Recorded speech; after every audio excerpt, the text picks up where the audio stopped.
Hello and welcome to the October edition of Extra. I'm Joanne Hines. And I'm Georgia Lash. Here at Extra, we bring you expanded coverage of recently broadcast features from Sun City News. Georgia, October is usually the month for scary stuff. But September brought us some worries as we waited to see what chaos Hurricane Dorian would create. Thankfully, we were done with Dorian and we returned to the events and activities that make us happy in Sun City. You're right, Joanne. And our residents had some pretty big smiles because fall softball season just opened. Our new sports anchor, Doug Wright, was at the softball field for the fall season opener. Check out Doug as he welcomed our teams back on the field, heard from our league leaders, and caught our players in action. We are standing in front of the newly renovated Sports Park building with a new paint job, a power wash, and reconfigured bathrooms. It looks great. The field has been resodded and it looks great. It's been a lot of work, but the volunteers here are busily setting up the hot dog grill for later on today. It's opening day of the Tuesday-Thursday Fall Softball Leagues, and we are here to talk to Mary McQueen, the president of the club, and also maybe catch a little bit of the opening ceremony, including the national anthem by Mark Larson. Well, Mary, you're finishing up your second year as president of the softball club, and you've faced some challenges this year. Tell us about the summer and what you did to meet those challenges. Well, this summer we didn't have use of our field at all. It was closed for the entire summer due to some issues with the outfield and the grass not growing properly, and it didn't work. And there had to be a lot of work done on the field, and we were asked to keep the field closed until the work was completed. And it was supposed to be done by September 1st, and then, of course, Hurricane Dorian came along.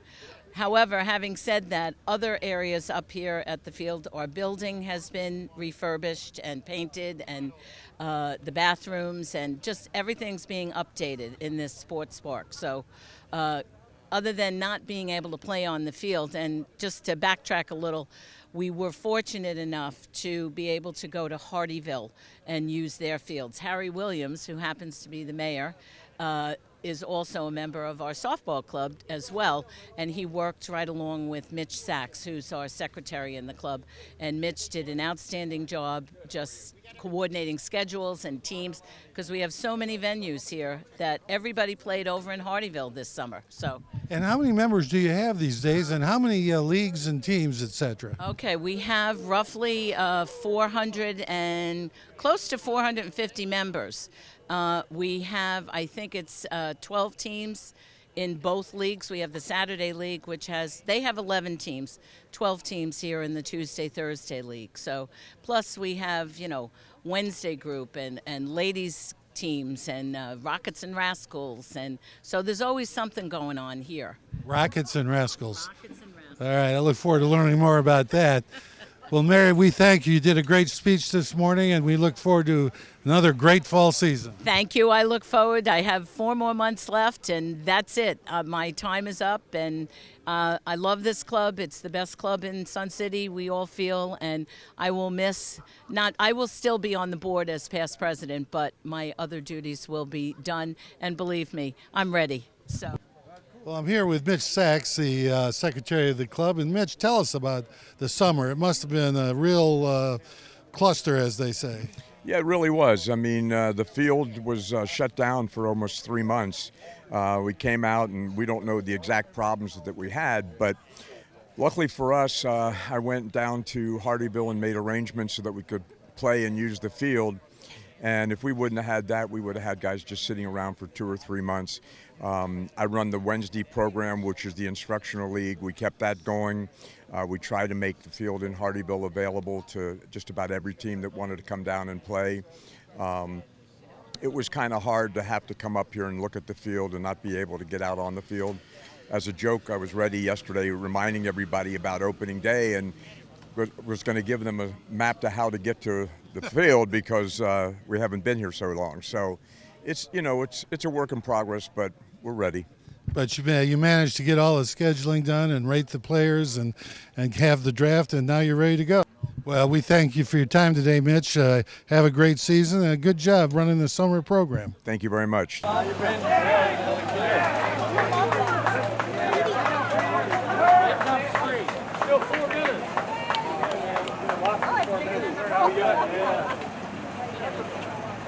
think we've done this a few times. Randy said, "Can you swing that? Can you swing it? I'm going to throw you out of the game." We're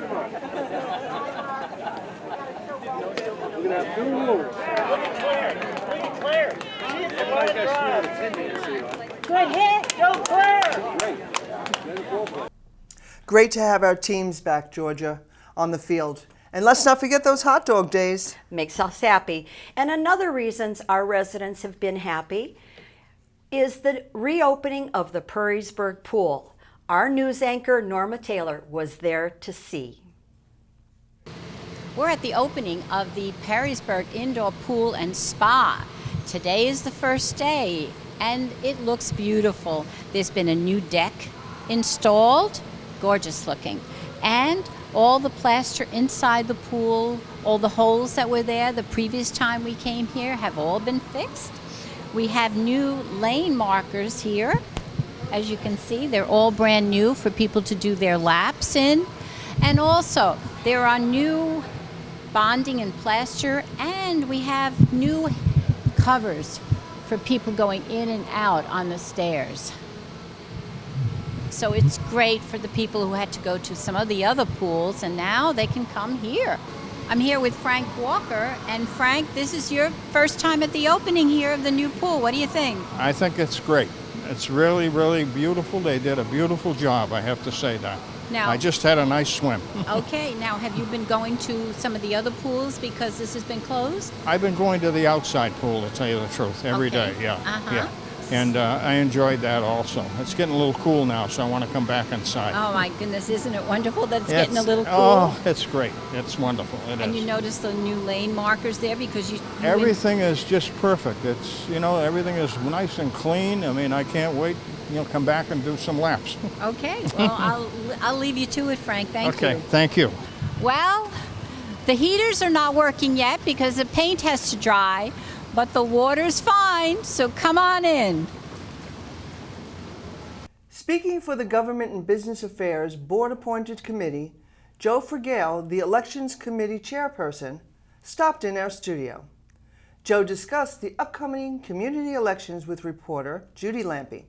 Hear what he had to say about the important aspect of our Sun City lifestyle. Welcome, Joe, to Sun City News. Glad to be here and glad to talk about the Board of Directors election that's coming up very shortly. I know that you and your committee have been working really hard to get all the news out about the election, so let's go to the first question. Who is organizing and conducting the election this year? CAM came to us, the staff did, about a year and a half ago to ask Government Affairs Committee, the board-appointed committee, to take over the elections with a subcommittee. So we have an election subcommittee that has been working over a year and a half, just about every Friday, coming up with the guidelines so that we could have a fair and equal election. Okay, in general, what are the duties of the resident board member? The resident board member has many, many duties, including representing the board on various different committees, board-appointed committees, and go to neighborhood reps. They have a large job. A big part of it is answering questions from the residents, which frankly I wish the neighborhood reps would answer.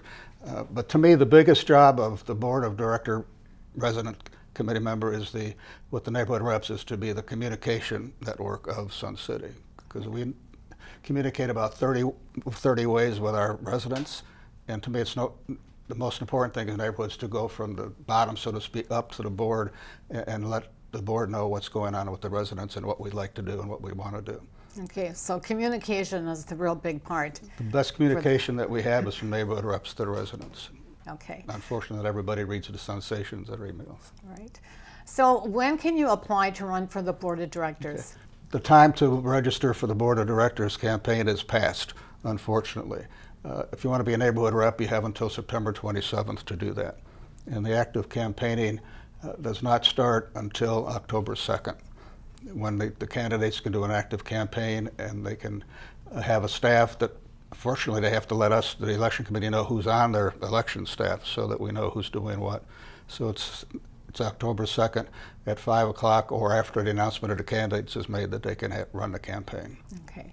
And do I understand that there's one opening for a resident board member? Yes, we have one opening for resident board member, and the neighborhood reps, we have 30 neighborhoods without reps, so that's an important thing too that we need to do. You know, and what is the voting process?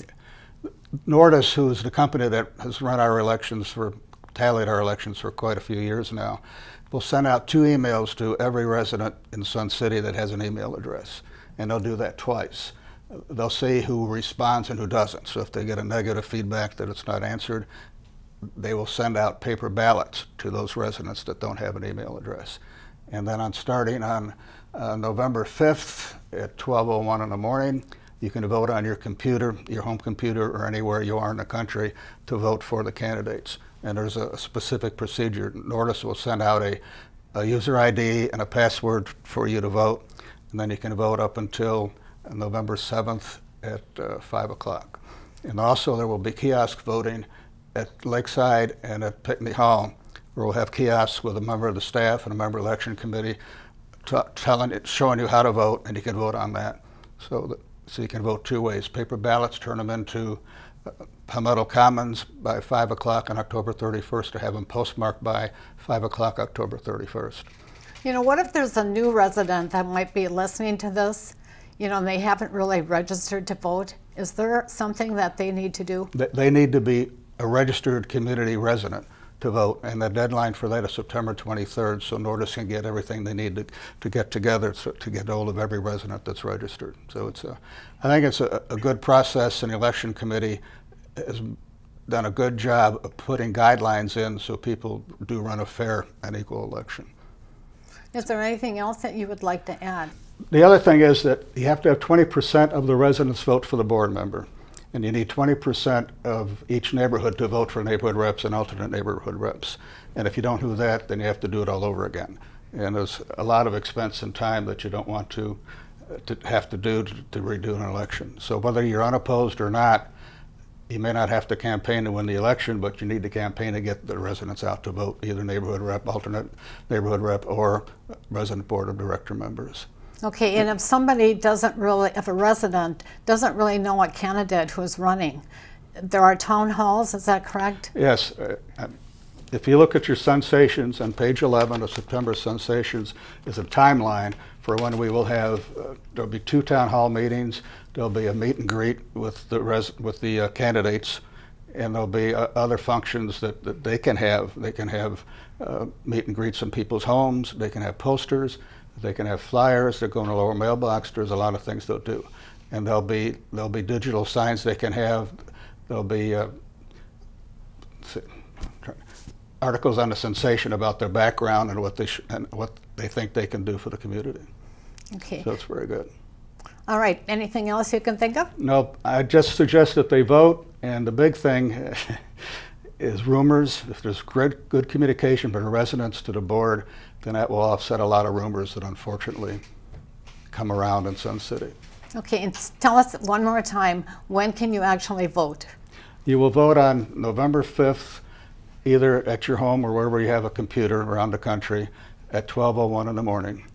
On November 6th, there will be kiosks set up at Pinckney Hall and the Lake House, and the voting there will be from 9 to 8 in the evening. And then on November 7th, the voting will end at 5 o'clock, and there will be kiosks again at those locations, and there'll be staff and election committee members to help you there. And when will the results actually be made They known? will be announced at the annual meeting of the Community Board of Directors on November 13th, and I believe it's at 1 o'clock. We appreciate those who step up to serve our community. Remember, SCTV is here to bring you all the news for the Sun City election season. Now let's finish up with another event that Dorian couldn't keep us from. The annual Buckeye Pancake Breakfast. Georgia, you were there. I was. Over 500 members belong to the Buckeye group, and you'll hear every member tell you how much fun they have in this group. At their annual pancake breakfast, we saw those Buckeye volunteers having fun, working hard for such a worthy cause, the Independence Fund. I am here with David Lash. David, it is a wonderful time to be here today. How many years have you done this pancake fundraiser? We've been doing this for 5 years. This is our 5th year. 5 long years, Yes, but yes, so but much it's money. Now, to do this, you've got so many members. How many members are now in Buckeye Group? We're a little under 500 members. Yeah, we're one of the largest social groups on campus. That's great. I can see why. Now, we've gotten a chance to talk to Nancy about the charity and what their mission is. But tell us, how do they use the funds that you raise? Any idea? Oh yes, very much so. We're in constant contact with them. 87% of the money that's donated goes toward their efforts. And the big thing that they do is they supply mobility chairs for a lot of the veterans who have been injured in a way that they can no longer walk, they can no longer do a lot of things. This gets them out there and back to a normal life. They also do physical rehabilitation, and they also help with any mental problems that they might be encountering. Now, we have a fortune teller here today, and that's not you. No. But I'm going to ask you to do a little prediction. How much do you think you're going to put on that check today? Well, we're hoping for over 6,000. We've had that much in the years past. So when you figure that we raise anywhere from 5,000 to 6,000 in 4 hours, that's pretty good. That's pretty good. So we're hoping for over 6,000. And we're going to hope right there with you. Yeah. Thank you. I'm here with the busiest woman today, Nancy Giuliano, who has organized this pancake breakfast, and not just for the first time. This is my 3rd year doing it. Yes, it is. Now, Nancy, you do so much by yourself, I'm sure, but can you sort of give us an idea how many volunteers and volunteer hours went into this pancake breakfast? Well, I couldn't do it without the volunteers. I usually have between 20 and 30 people that volunteer to do all the stations, set up and break down. They're a great group of people. I start planning this auction about 4 months, the pancake breakfast 4 months ago. So it takes quite a while to get everything together. It's always nice to hear the effort that we all put into these things. Now, tell us about the charity, because all this hard work is for a reason. All this money goes to the Independence Fund for the severely wounded veterans. Their mission is to help these wounded veterans be mobile and to continue their life as well as they can. They have all kinds of different vehicles, terrain vehicles, that they can continue their sports in. They have adaptive sports programs. One of the main things they have is the caregiver program. They work with the caregivers who have one of the hardest missions going to help them. And they also do counseling as they feel the VA is insufficient in counseling for the veterans. That's excellent. Excellent mission and worthy cause. Now, what have we got here besides nice warm pancakes, bacon and sausage? Okay, we've got a whole table full of baked goods this year, which is different. We've got a very large silent auction back here with all the donations are from all the wonderful people in Sun City, mostly Buckeye group, but yeah, we got a fortune teller. Okay, I need to see that fortune teller. I've got a few questions. Now, silent auctions are very time consuming. If you've ever, I've done one. They're tough. How long did that take? What did it take to put that together? Another thing, about 4 months. I've gone out and gathered things. People have brought things to me. I put together baskets. My friends help with the baskets. If I didn't have all the donors here in Sun City, it wouldn't be, but it is wonderful and it's worth it. Thank you for everything you do. Thank you for the good breakfast this morning. Thank you, Georgia. All right, Gil. Hi. All right, do you have any professional experience here? Let me see. I've got a right hand, a left hand, and I got a spatula. So, yeah, I've flipped a couple in my day. So you got a professional. You've got creds to be out here. Right. All right, now answer this for me. What's the secret to a good pancake? Trying to keep them uniformed. Right. Yeah. which I'm not doing real well right now at the present time. You know, No pressure, you're on camera, but you know, if they're not I got perfect. 75 people waiting for pancakes right now. And a camera and microphone somebody- in your face. And somebody interviewing me, yes. Other than Now, that, I'm doing well. now, I got to tell you, I truly think that a true pancake is only a true pancake when it flips in the air, Gil. Really? Can we try it? We'll try anything once. Okay, I'm going to step back. We flipped it. We plopped it. Okay. Flip, but not on the grill. Okay. It's all right. Yay! A successful flip. Okay, another 4,000 pancakes. You'll be done for today. Thank you, Gil. Thank you. Have fun. Sue Bender-Klein, you are here volunteering today. Now, what is your responsibility? To help with the silent auction and also with the bake sale. Now, give us a rundown. If people didn't make it here, what is offered on a silent auction? Got some lovely golf packages, weekends away, nice gift certificates, many different choices for you to bid on. That sounds like a great variety. The highest bidder gets it. So And that's a lot of work to put this all together. Nancy has done a fabulous job. Now, I happen to know you're in the Buckeye group, but you're not an original Buckeye. No, I'm not. I'm from New Jersey, but I joined because I want to have fun, and this is a nice club to have fun with. Of all the activities, and the Buckeye group does not stop doing activities, what's some of your favorites? Oh, I like the dances and the weekends away. They're a lot of fun. Getting together, meeting new people is always a lot of fun. Buckeye or not? That's right. Thank you for volunteering. Oh, my pleasure. Hey, if it can help the veterans, why not? I'm here with Franny, the fun fortune teller. Franny, I have so many questions, so many. Lottery numbers, will I ever lose the last 10 pounds? But will we have more weather episodes this year?